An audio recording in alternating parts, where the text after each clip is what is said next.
et bienvenue sur cette vidéo. Moi c'est Cindy et sur ma chaîne tu trouveras des conseils pour prendre soin de ta santé physique, émotionnelle et psychique.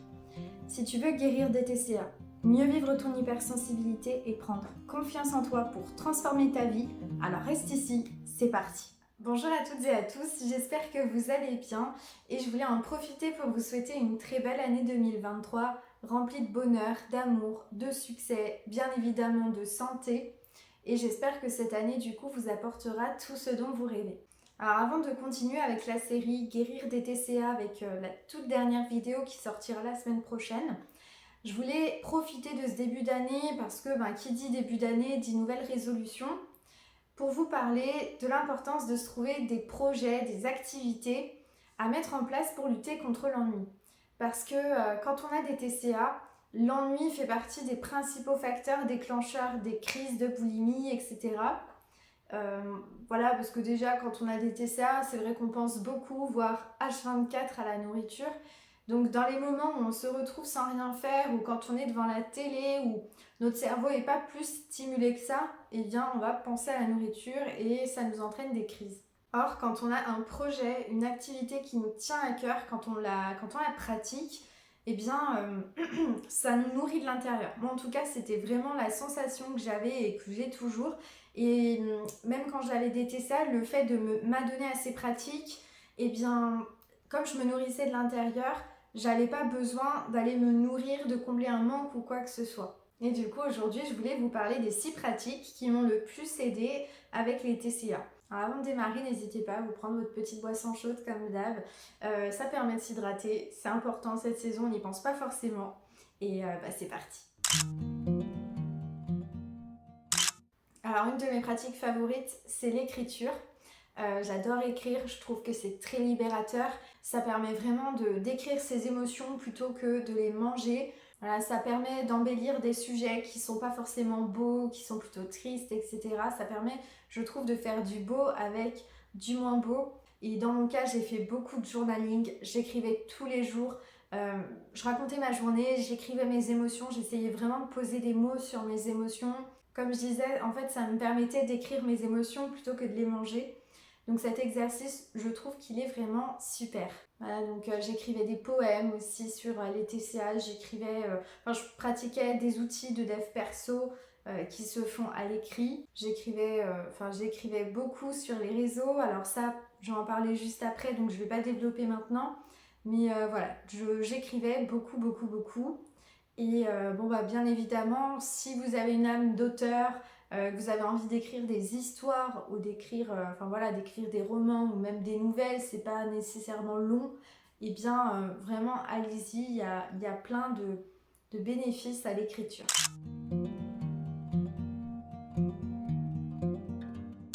Ensuite, une deuxième pratique, ça va être tout ce qui est dessin, peinture, etc.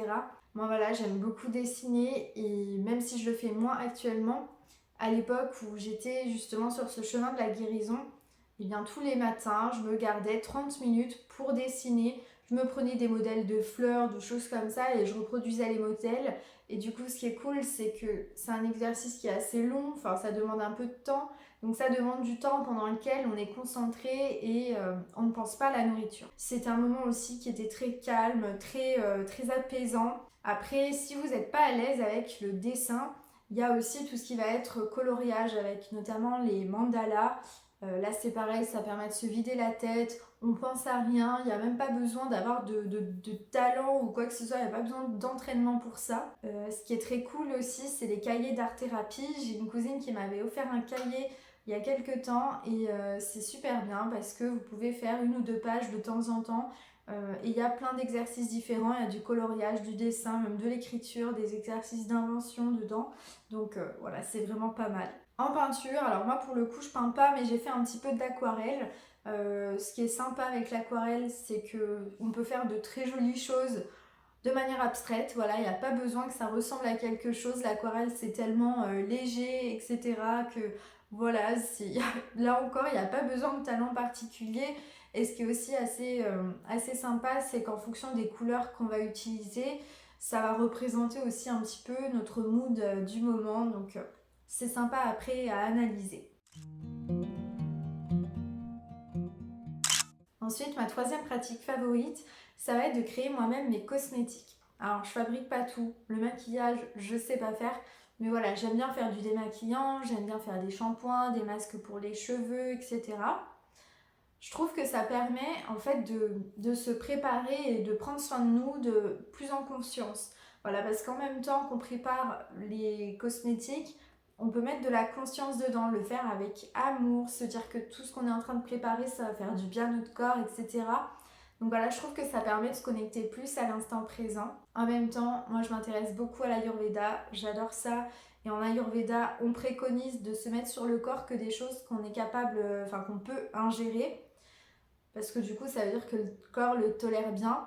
Donc c'est vraiment sympa de préparer soi-même parce que du coup on fabrique avec des choses qu'on a à la maison et justement ça c'est très très pratique parce qu'il y a plein de masques, plein de produits cosmétiques qu'on peut faire à partir des ingrédients qu'on a à la maison. Et ce qui est pratique aussi, c'est que même s'il nous manque des ingrédients, il y a des sites comme Aromazone qui sont vraiment peu coûteux, sur lesquels vous trouvez plein de recettes. Donc c'est pratique parce que c'est peu onéreux et en même temps, on n'a plus besoin d'acheter des cosmétiques super chers dans le commerce, on les fabrique soi-même, ça revient moins cher, donc c'est vraiment gagnant-gagnant. Et je trouve que ce qui est sympa aussi à faire, c'est un petit carnet de bord de nos cosmétiques, voilà, une fois qu'on les fabrique, on les teste, etc. On peut noter sur ce carnet de bord les effets, voir ce qui marche le mieux, ce qui marche le moins bien, etc. pour affiner. Et là, j'ai commencé ça il n'y a pas longtemps et j'ai hâte de voir ce que ça va donner. Je pense que ça peut être vraiment très très intéressant. Ensuite, ma quatrième pratique, c'était de gérer mes réseaux sociaux, notamment mon compte Instagram. J'ai créé un compte exprès pour parler des TCA à la base, pendant que j'étais sur le chemin de la guérison. Donc je l'ai créé tout simplement pour pouvoir témoigner de mon expérience et faire en sorte que les personnes qui ont des TCA aussi puissent s'identifier et se sentir moins seules. Et finalement, c'est ce que je trouve beau dans les challenges qu'on rencontre dans notre vie, c'est que même si on se sent mal, que ça peut nous détruire quelque part, eh bien on a toujours une opportunité d'en faire quelque chose de bon, de positif. Et je trouve que le fait de partager nos challenges, eh bien ça peut aider vraiment beaucoup de monde parce qu'on n'est pas seul à les vivre. Et du coup, le fait de partager, comme je le disais, ça permet aux autres de se sentir moins seuls et ça fait du bien. Il ne faut pas se dire qu'il y a déjà beaucoup de personnes qui parlent de ce sujet déjà, etc. Je ne vais rien apporter parce que si, on est tous différents, on a tous notre manière de s'exprimer, etc. Et du coup, il y a des personnes avec qui on va plus se connecter que d'autres. C'est pourquoi il est important, je trouve, de dire les choses si on a envie de s'exprimer. Je trouve ça super important. Et du coup, avec Insta, ça me permettait d'écrire beaucoup. Parce que non seulement j'écrivais pour moi, pour me libérer de mes émotions, mais en même temps, ça permettait d'aider les autres. Et sinon, sur les réseaux, vous n'êtes pas obligé de partager des challenges ou des choses qui sont très intimes. Vous pouvez très bien partager vos passions. Si vous avez déjà des passions, un domaine d'expertise, et n'hésitez pas aussi à le partager sur les réseaux. Ça fait toujours plaisir aux gens de voir qu'on partage les mêmes passions. Vous avez certainement de bons conseils à donner aussi. Donc vraiment, ne vous gênez pas. Je trouve qu'on se sent tellement bien, tellement rempli quand on a la sensation de contribuer à quelque chose. Donc vraiment, allez-y, n'hésitez plus. Et sinon, ma cinquième activité favorite, c'est la pratique d'une activité sportive. Alors on est d'accord, pas dans un but esthétique, mais vraiment d'un point de vue bien-être, pour se vider la tête, se faire du bien, prendre soin de soi, etc. Et moi j'adore quand c'est le printemps, l'été, quand il fait bon dehors, parce qu'il y a plein d'activités physiques que j'aime faire dehors, la randonnée notamment. J'adore. Après, bien sûr, on ne peut pas en faire tous les jours, ça demande quand même un petit peu de temps la rando et ça demande d'avoir un endroit approprié pour le faire. Mais voilà, l'avantage aussi avec les activités en plein air, c'est que ça permet de sortir de chez soi et du coup être moins tenté de grignoter, etc. quand on est à la maison. Autrement, l'activité physique que je préfère à la maison, c'est le yoga. Vraiment, le yoga, j'adore. Il y a différents types de yoga.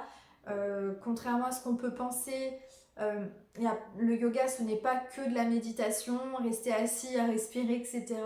Non, c'est une vraie pratique physique. Il y a des pratiques qui sont plus physiques que d'autres. Je pense notamment au Vinyasa Yoga. Il y a aussi le Hatha Yoga.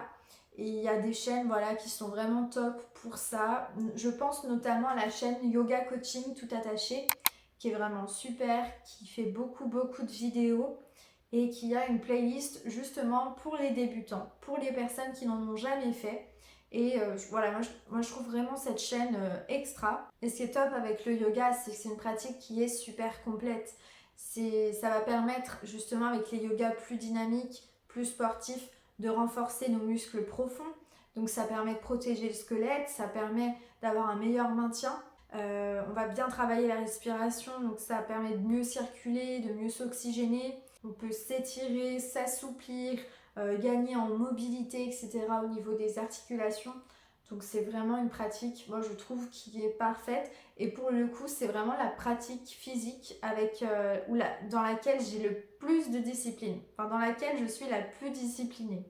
Par contre, voilà, si vous n'avez jamais pris de cours, je vous conseille quand même de prendre quelques cours ponctuels par-ci par-là, histoire de voir une prof qui va vous donner justement les consignes pour bien réaliser les postures de base et ne pas vous faire mal. Après, une autre activité sportive que j'aime faire à la maison, c'est la danse. J'adore la danse et pour ça, vous pouvez vous amuser de différentes manières. Vous pouvez tout simplement improviser sur des musiques que vous aimez. Vous pouvez aussi vous entraîner avec les chorés TikTok, voilà.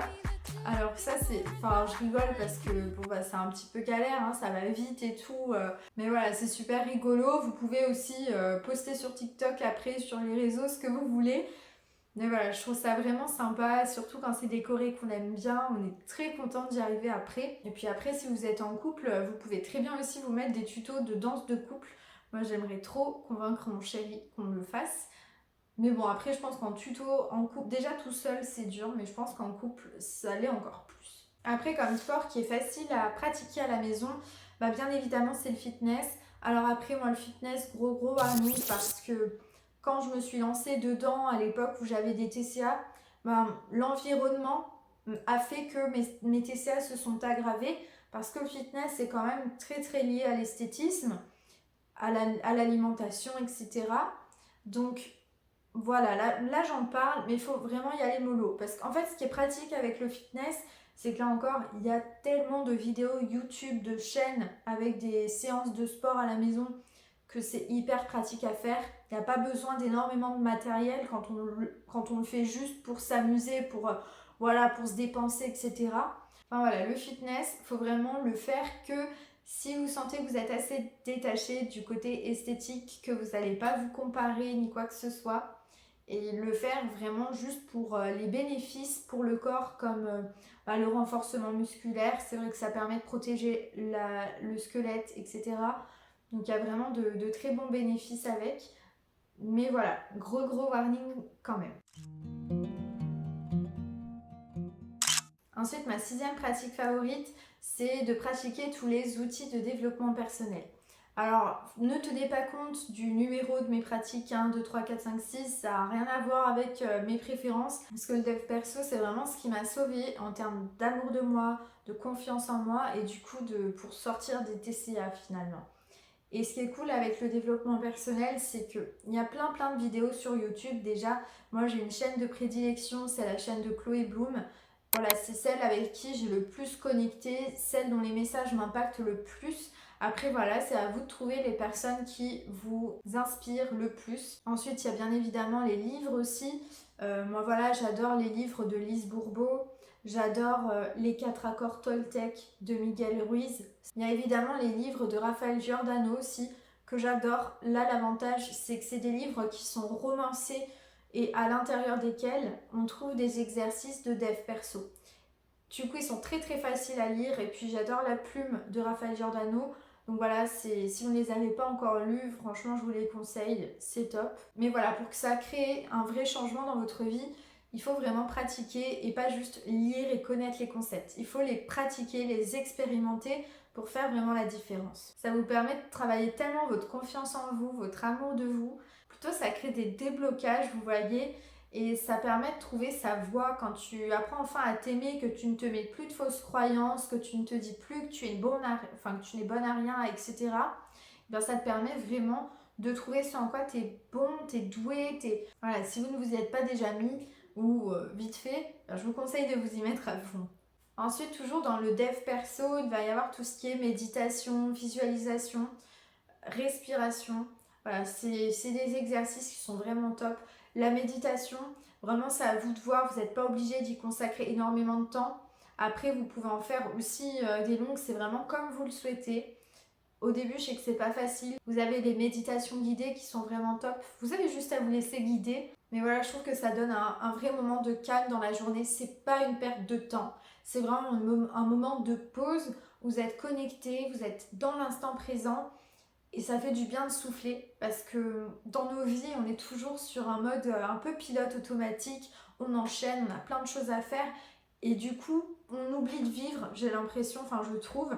Et là, la méditation, ça te permet vraiment de te poser et te dire, oh là, allez, je suis là maintenant. Tout le reste, ça peut attendre. Je respire, je me fais du bien, je prends un moment pour moi, je me repose. Ça fait vraiment du bien. Ensuite, pour ce qui est de la visualisation, voilà, c'est pareil, on recommande entre 15-20 minutes.